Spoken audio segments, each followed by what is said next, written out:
toutes et à tous, c'est Hermès, j'espère que vous allez bien, j'espère que vous avez apprécié la vidéo d'hier, beaucoup de commentaires, beaucoup d'abonnements, beaucoup de likes, donc je vous remercie infiniment, permet toujours de booster l'algorithme de YouTube, on est de plus en plus nombreux, de nouveaux venus, et notamment sur le questionnaire des rois que je prends plaisir à valider.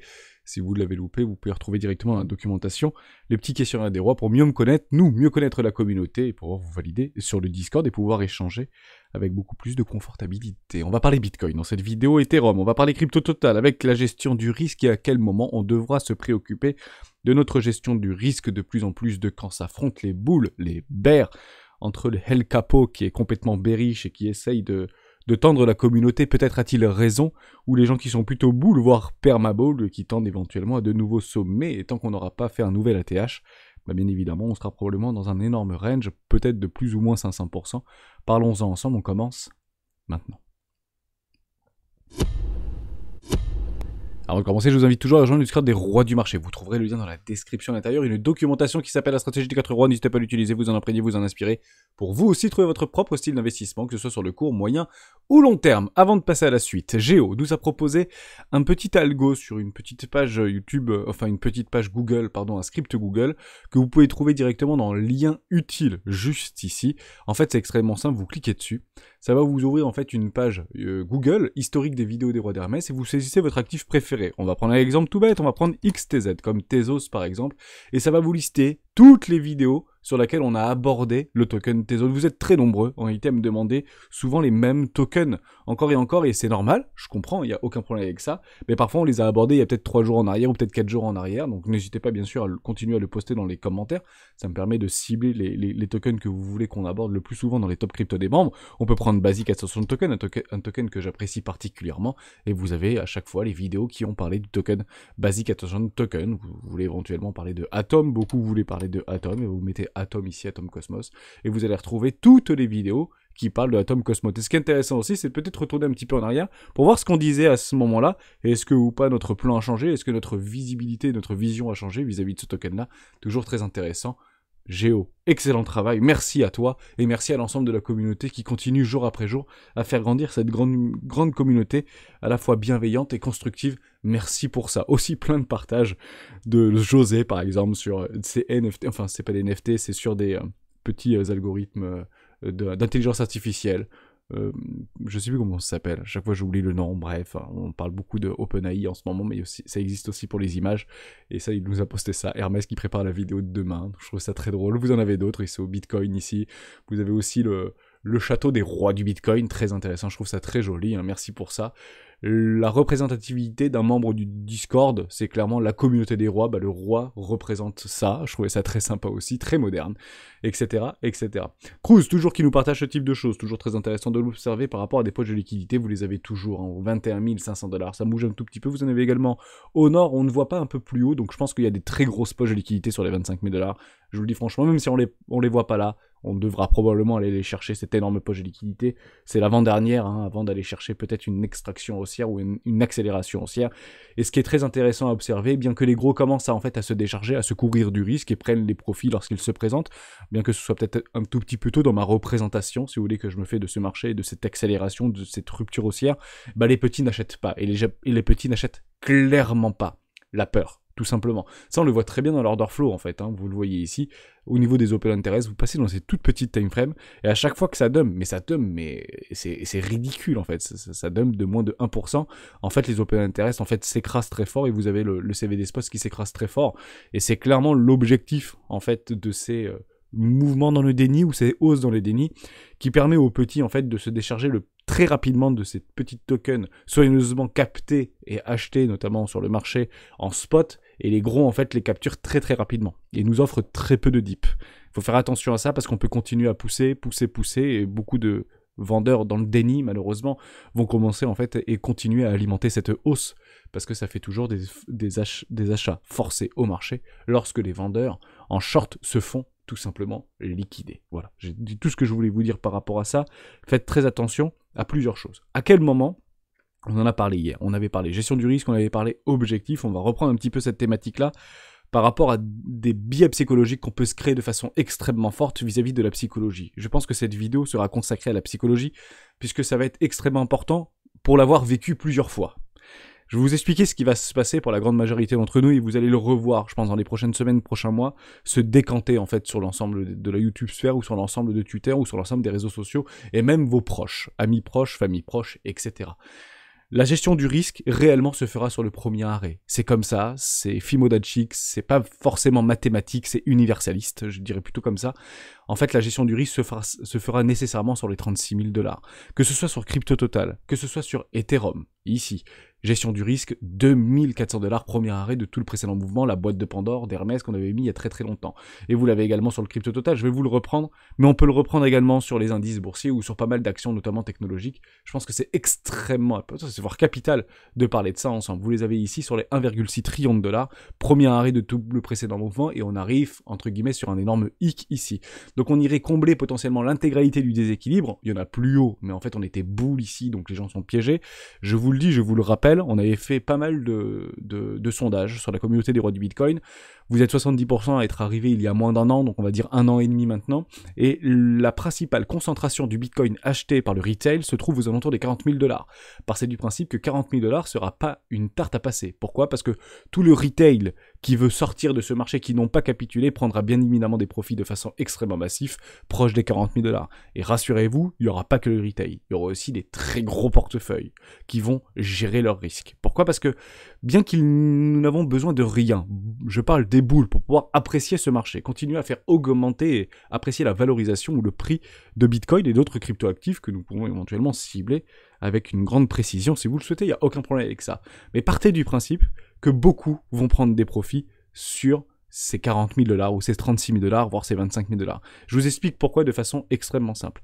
Parce que bien qu'il n'y ait absolument rien qui puisse freiner cette hausse, hormis un signe noir, qui irait plutôt dans la direction des bears, on l'avait vu ensemble encore une fois la semaine dernière par rapport au live de vendredi à 12h30, partez du principe qu'il n'y a rien non plus pour la continuer, il n'y a rien non plus pour faire un nouvel ATH. Hormis le narratif de base.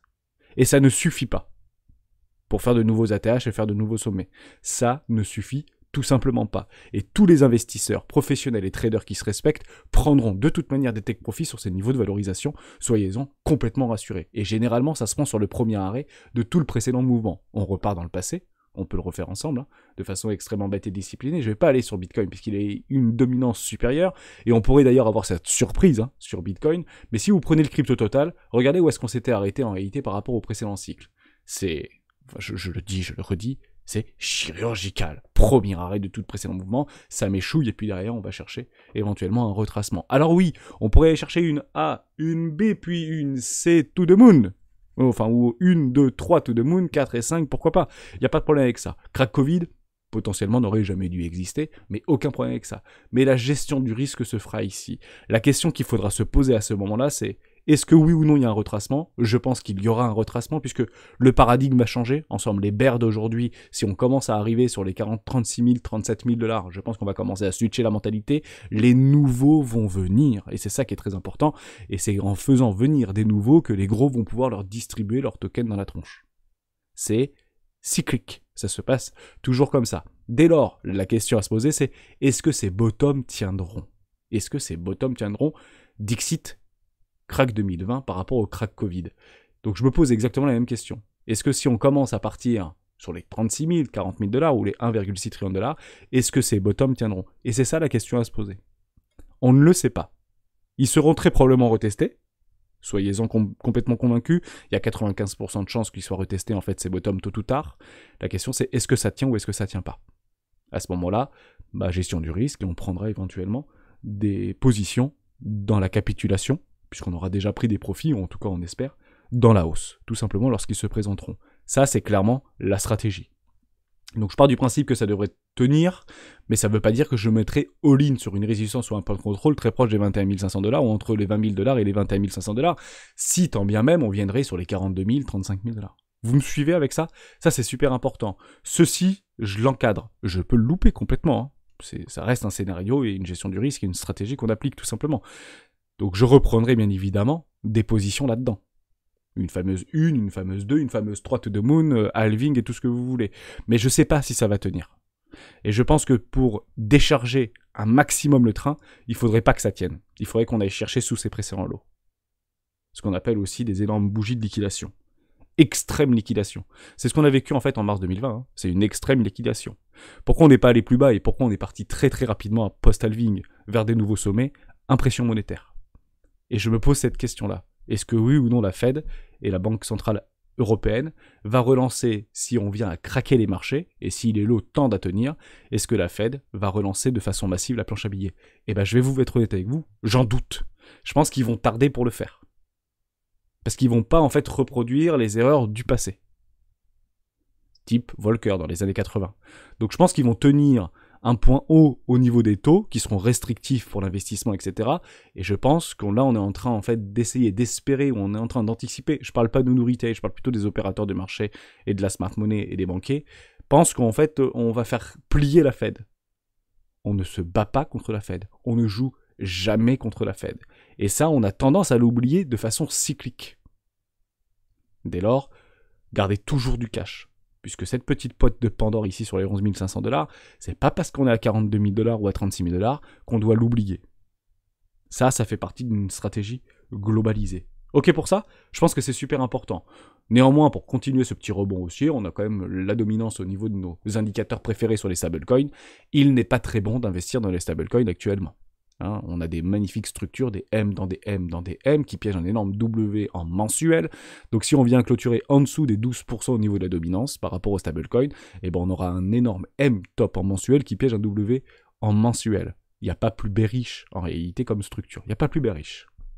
Et on peut aller très loin. C'est là où on peut éventuellement faire des excès 36, 42, 55, 56, pourquoi pas, voire haut de range. Et à quel moment on sera complètement invalidé? Potentiellement lorsqu'on fera un nouvel ATH, un nouveau sommet. Or, ça revient par rapport à ce qu'on avait vécu précédemment. Je reviens sur le S&P 500, notamment sur les futurs, je vais passer en weekly, et on l'avait déjà vu en réalité cet ATH ici, c'était en 2008. On avait fait un nouvel ATH, et derrière on avait craqué. Et ça, il ne faudra pas l'omettre de son esprit. Tout ça, ça se fait dans le déni. Pourquoi? Parce que les retails n'y sont pas. Les retails, ils sont au bord du train actuellement.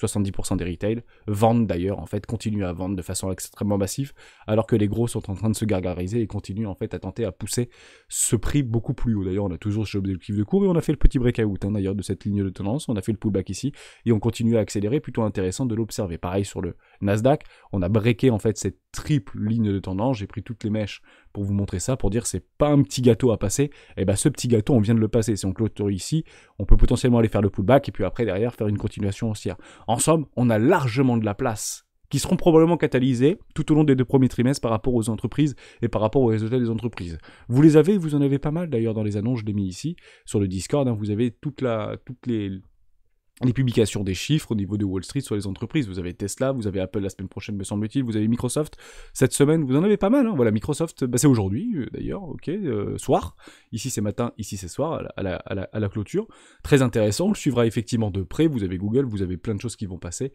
ça c'est clairement notre fondamental, et le fondamental rattrape souvent la technique, et actuellement, on peut avoir des bonnes surprises en réalité. Pourquoi? Parce qu'on a augmenté les prix, on a augmenté les marges, tout simplement, donc on aura peut-être des bons résultats. En tout cas, le marché a peut-être quelque chose de relativement dur.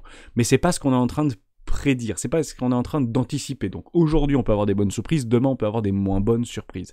C'est ça que j'essaye en fait de vous partager. Et ce sera clairement relayé par rapport à la Fed et au Fed Fund qui vont continuer à garder relativement haut. Peut-être les augmenter moins rapidement, mais beaucoup anticipent actuellement le pivot. Et je pense que c'est une erreur. Je pense clairement que c'est une erreur, et c'est pour ça qu'on peut clairement encadrer quelque chose comme en 2008. En fait, ce fameux crack de 2008 qu'on avait vécu j'étais pas très grand à ce moment-là, je commençais très peu à m'intéresser à la bourse, etc. Mais je me rappelle de cette fracture. Et vous vous rappelez de ça, c'était... on rentre en fait dans le désespoir. Et nous, on pensait qu'on était dans le désespoir à ce moment-là. On faisait des nouveaux ATH, je me rappelle un peu de cette psychologie, j'ai lu pas mal d'articles là-dessus, mais en fait, on était en train de vendre nos maisons, on était ici. On était clairement là. Donc là, est-ce qu'on a l'impression de vendre nos maisons? Est-ce qu'on a l'impression qu'on est vraiment dans le dur, voire dans le très dur? Oui, il y a l'inflation qui est difficile. En réalité, je pense pas. Par contre, il y a les news qui sont relativement catalysantes. Ça, par exemple, ça me fait réagir. Après Blackstone, KKR forcé de plafonner les retraits de son fonds aux particuliers. L'entreprise américaine a dû limiter à son tour les montants d'appels de clients individuels pour son fonds immobilier, faisant chuter son cours. Une décision similaire à celle de Blackstone, qui interroge sur le futur de la conquête commerciale des géants de private equity auprès des particuliers. Je vous en parle parce que Demain, on postera la vidéo sur le Private Equity, notamment de Swissborg. J'espère que vous serez nombreux et j'espère que ça vous plaira. En somme, c'est maintenant que les particuliers commencent un petit peu à paniquer. En fait, ça, c'est les premiers qui sortent, si vous voulez. Et généralement, on craque et on rééquilibre les marchés de façon assez puissante à la baisse. Donc, on a du mal à monter, mais c'est plus facile à descendre. Et généralement, ça, c'est les prémices. Ça, c'est pas la fin. Ça, c'est plutôt le début. Vous voyez ce que je veux dire? Donc, soyez très vigilants par rapport à ça. Le fondamental donnera la direction, de toute manière. Mais ce que je veux vous dire psychologiquement, c'est qu'on est en train d'être habitué d'avoir des mauvaises nouvelles, pour le coup, et le prix monte. Sauf qu'à un moment donné, on aura des mauvaises nouvelles et le prix ne montera plus. Le prix baissera. Or, ça fera peut-être des semaines, voire des mois qu'on sera habitué à avoir des mauvaises nouvelles et le prix montera. Dès lors, on achètera le dip. Vous comprenez ce que je veux dire? On achètera le dip. Donc, je vous prends en fait une caricature, si vous voulez, ici. On a des mauvaises nouvelles, c'est de pire en pire, d'accord? On se retrouve dans une zone de rechargement de vente logique court terme, voire on fait une petite accélération, une espèce de 25 et tout dit, puis derrière on commence à faire des trucs comme ça. Et puis il y a des mauvaises nouvelles, et puis c'est vraiment des mauvaises nouvelles, mais il y a un mieux quand même par rapport aux indicateurs, mais les entreprises et les fondamentaux des entreprises rattrapent souvent la technique, donc de mauvais chiffres, et on continue à acheter le dip, et puis à un moment donné ça craque. Alors que, qu'est-ce qui a changé entre ici et ici? C'est seulement le fondamental qui a rattrapé la technique, ni plus ni moins. Dès lors, les bears avaient raison, mais les bears ont peut-être raison aujourd'hui, et encore beaucoup trop tôt. Les boules ne l'anticipaient pas. Ce que je veux juste vous dire, c'est qu'on le subira. Dès lors, prenez des profits lorsqu'ils se présentent. Tout simplement. Et ça, vous l'avez sur les indices, vous avez sur les actions, vous avez sur les valeurs tech, et vous l'avez également sur les cryptos. Voilà, ça c'est clairement la psychologie. Ne nous habituons pas à un narratif trop vite donné. Mauvaise news, ça monte. Donc s'il y a continuellement des mauvaises news, ça ne peut que monter. Faux. Faux. Ok? Attention à ça. Dernière petite chose, très intéressant, par rapport à Apple. Oui, je voulais vous faire aussi ça, par rapport à Apple. Moi, je vous avais dessiné quelque chose il y a très longtemps. Dites-moi si vous utilisez les méthodes de Wyckoff. On peut le reprendre en fait, et c'est plutôt pas mal en réalité, donc on va rester en weekly. J'avais repris ça par rapport à une méthodologie de Wyckoff, c'est la simplifier. Hein. Vous avez le PSI ici vous avez le BC, ici vous avez le AR, ici vous avez le ST, on rentre dans la phase B, vous avez le saut ici, on va potentiellement aller chercher un UT, puis éventuellement aller chercher un pullback, faire un nouvel ATH, aller partir chercher un UTAD, et puis derrière aller cracher. Et en fait, on se retrouve déjà dans une situation de... en fait, on est déjà en train de cracher. Mais moi, je pense pas. Je vous l'avais déjà dit il y a très longtemps de cela. On pense que ici, c'est les tops de marché. Je pense le contraire. Et c'est ce qui permet, en fait, de nourrir mon narratif par rapport à ce Nasdaq ou par rapport à ces indices, par rapport à ce qui peut nous arriver demain. Je pense que, au fond, même si on n'est pas dans une récession dure, je pense qu'on peut se manger un crack pour pousser la Fed en réalité à réagir. Et ça, le discours de Christine Lagarde à Davos a été très clair. Je pense que le marché se trompe. Nous n'allons pas baisser les taux. On va continuer à les augmenter. On veut revenir sur un taux d'inflation à 2%. Mais c'est pas revenir à 2% et puis derrière, au YOLO, on va repartir avec de la prance et l'impression à un billet. Non, c'est pas ça que ça veut dire. Ça veut dire qu'on va arriver à 2% et on va les tenir. Et on peut les tenir longtemps. Parce que si nous, on a des certitudes, eux aussi ont des certitudes et encore, ont la tête dure. En plus, ils ont le pouvoir sur la politique monétaire. Donc c'est potentiellement ce qu'on pourrait encadrer et de le reproduire sur pas mal de nos actifs financiers et cryptoactifs bien évidemment préférés. On va chercher l'UT, on va derrière chercher un pullback, ici ce sera la fin, piège à boule et tout ce que vous voulez, bien que Apple a fait un nouvel ATH. Derrière on peut aller chercher potentiellement un UTAD et on ira chercher la fin du monde, peut-être deuxième trimestre, troisième trimestre 2023, début 2024, etc. Et tout le monde écrira au loup pour dire mais c'est l'halving, donc c'est bullish. Bien sûr, on s'est pris le crack Covid juste avant l'halving quand même, rappelez-vous. Ce sera donc une décision de politique monétaire. Ne jouez pas contre la Fed. Si on a eu ce rallye haussier après 2020, c'est essentiellement dû à la politique monétaire. On ne l'anticipe pas, ces politiques monétaires. On la constatera. On la constatera. C'est-à-dire que les banques centrales rachètent à foison des actifs et des obligations, baissent les taux à zéro, voire repartent sur des taux négatifs, etc.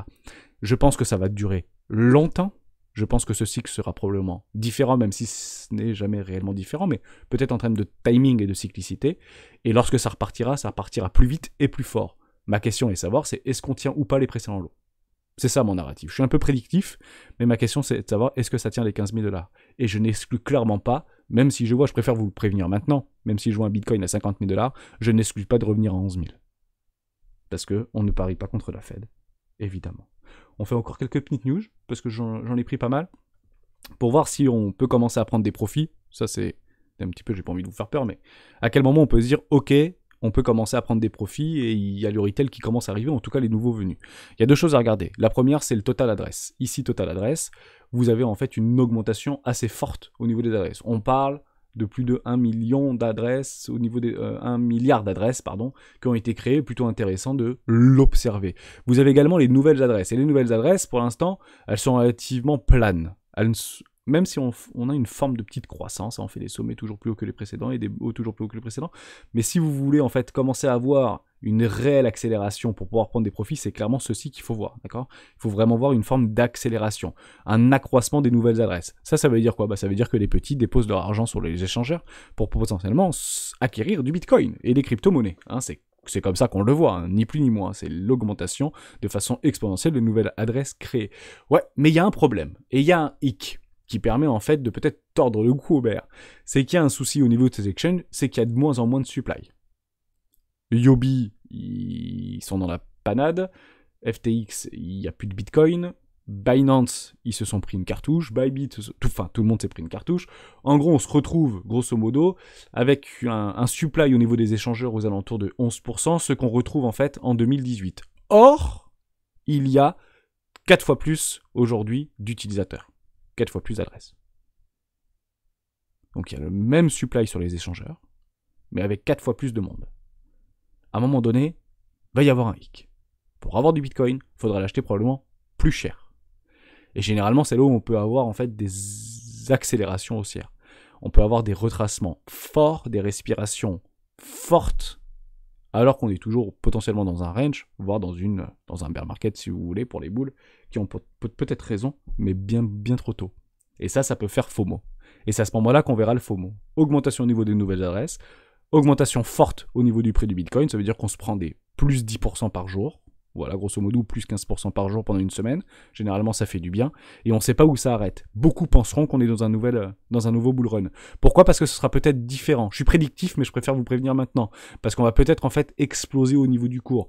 Aller plus loin au niveau du cours. On va casser le premier arrêt. Ouais. Mais partez du principe que les grosses baleines qui ont acheté ici vont probablement gérer leurs risques. Voilà. Et généralement, ils le font dans le FOMO. On finit juste sur quelque chose de très intéressant. C'est Mathie qui nous l'a proposé il y a quelques temps, donc j'en parle. Mathie de RLC, avec grand plaisir d'en parler. Au niveau de RLC, d'ailleurs, vous avez un AMA ce soir avec Binance France, donc c'est iExac, donc c'est un projet français, donc ce sera mardi 24 à 18h. Je sais pas si c'est en français, même si c'est Binance France, je sais pas si c'est en français, mais pour le coup, je l'écouterai en podcast, hein, avec grand plaisir, parce que c'est clairement un projet Frenchy, mais qui est très vieux en réalité, ça a été créé en 2016-2017. Ce Gilles, en fait, c'est une personne qui avait acheté beaucoup de Bitcoin en plein bull run, qui s'est fait ramasser et qui a jamais vendu, et c'est devenu un crypto maximaliste, Bitcoin maximaliste. Il a plutôt un bon bagage, il a créé une belle boîte et c'est plutôt intéressant parce que techniquement, en fait, c'est relativement intéressant. On va le prendre ici, donc c'est RLC et non pas LRC. C'est XLRC, c'est une petite cap, hein, c'est 142 millions de dollars, il y a quasiment tous les tokens qui ont été libérés jusqu'à preuve du contraire, vous avez vraiment une planitude complète, donc en fonction de si ce truc vous intéresse, ça permet en fait d'encourager et indirectement d'apporter de la liquidité à des projets français, donc regardez un petit peu comment ça se passe, c'est du cloud computing, hein, clairement c'est du cloud computing pour essayer de maximiser la décentralisation des projets, etc. C'est sur la blockchain Ethereum, c'est listé sur Binance, c'est listé sur pas mal de gros échangeurs, et ça tient pour le coup, et ça bosse derrière. C'est ça qu'on voit en fait, c'est que ça bosse vraiment et le truc il est complètement plat. En somme, personne s'y intéresse. Et Mathie, tu as raison de nous dire, personne s'y intéresse. Tu as parfaitement raison que personne s'y intéresse. Sauf que là, on est clairement dans une magnifique position pour pouvoir éventuellement prendre un investissement dans la tendance. C'est ça qui est très important. Donc c'est RLC, je n'ai pas envie de me tromper au niveau des sigles. Effectivement, je me trompe régulièrement. Vous avez clairement dans la tendance, j'en avais déjà parlé il y a longtemps, enfin c'est mes petits trucs ici, j'aurais dû racheter là, bah regardez, on n'est pas revenu très loin, vous voyez, généralement quand vous loupez le train, vous avez la possibilité de racheter un peu plus loin, et bah c'est comme ça, vous avez des magnifiques structures, le BV complètement croissant, on sort d'un enfoncement de survente ici, on fait des magnifiques structures, des W dans des W, dans des W, dans des W, s'il y a un projet français qui doit vous intéresser, c'est bien RLC. Regardez de votre côté, prenez le temps d'y réfléchir, vous avez un magnifique train qui pourrait potentiellement se mettre en place. Je rappelle que c'est une petite capitalisation. S'il y a un projet français qui pourrait briller, c'est peut-être celui-ci, puisque nous avons quand même des talents, nous avons des très belles boîtes technologiques en France, plutôt sur du Web 1 et Web 2 au niveau des infrastructures. Peut-être que demain ce sera une pépite, je n'en sais strictement rien. En tout cas, ça continue à bosser relativement fort derrière. Et Mati est plutôt intéressé par ce token, ou en tout cas est plutôt fervent défenseur de ce token. Et ben, je vais te suivre, Mati, et comme tu me l'as répété pendant des semaines, et ben, je vais mettre une position 1 là-dedans. Et ben, ce sera formidable, je te remercie, et j'irai me renseigner un petit peu. Si vous voulez qu'on le partage bien sûr sur le Discord, avec grand plaisir d'en parler de ce token. Mais la charte est très belle. La charte est extrêmement belle en réalité. Donc si on n'achète pas dans des premières classes, voire des classes éco, bah c'est un petit peu dommage, hein. C'est pas à 100 $ qu'on achètera ce truc-là en fait, hein, pour le coup. Tout simplement. On va essayer de prendre les bottoms, juste là. On va faire un petit dump, ici. Pardon, je suis en logarithmique, non? Ah, je l'ai pas pris bon. P ici, voilà. Bon, largement sous un de première classe, on achète les 0,886. Parfait ça, hein. C'est vraiment joli, hein. Les plus patients attendront peut-être la vraie confirmation, la totale confirmation, et vous avez des W weekly, dans des W weekly, dans des W weekly. Allez, les plus patients attendront ce truc de choses si vous voulez, vous pouvez le prendre là, vous serez toujours en zone éco. C'est comme Bitcoin, hein. Vous êtes toujours en éco-classe, c'est pas complètement délirant d'en acheter, mais gérez bien votre risque, hein. Investissement à potentiel, un petit peu sur le tard, on aurait pu en acheter avant, mais en fait, on s'en fiche un peu d'en acheter avant ou après, c'est la structure est belle. Honnêtement, je préfère en acheter ici qu'en acheter ici, si vous voulez, hein. C'est toujours la même chose. Là, vous avez potentiellement la tendance avec vous. En tout cas, elle commence vraiment à prendre forme, cette tendance. On est bien sûr encore sur un range, mais généralement, quand ça break, ça fait des jolies poussées haussières. On le voit vraiment là, derrière, ça consolide, on essaie de déplacer le prix, et puis après, ok, let's go. Hein. On vend pas ici, sauf si c'est pour prendre notre capital, bien évidemment, mais plutôt joli au niveau de RLC. Si ça ne vous intéresse pas, vous avez aussi Loopring.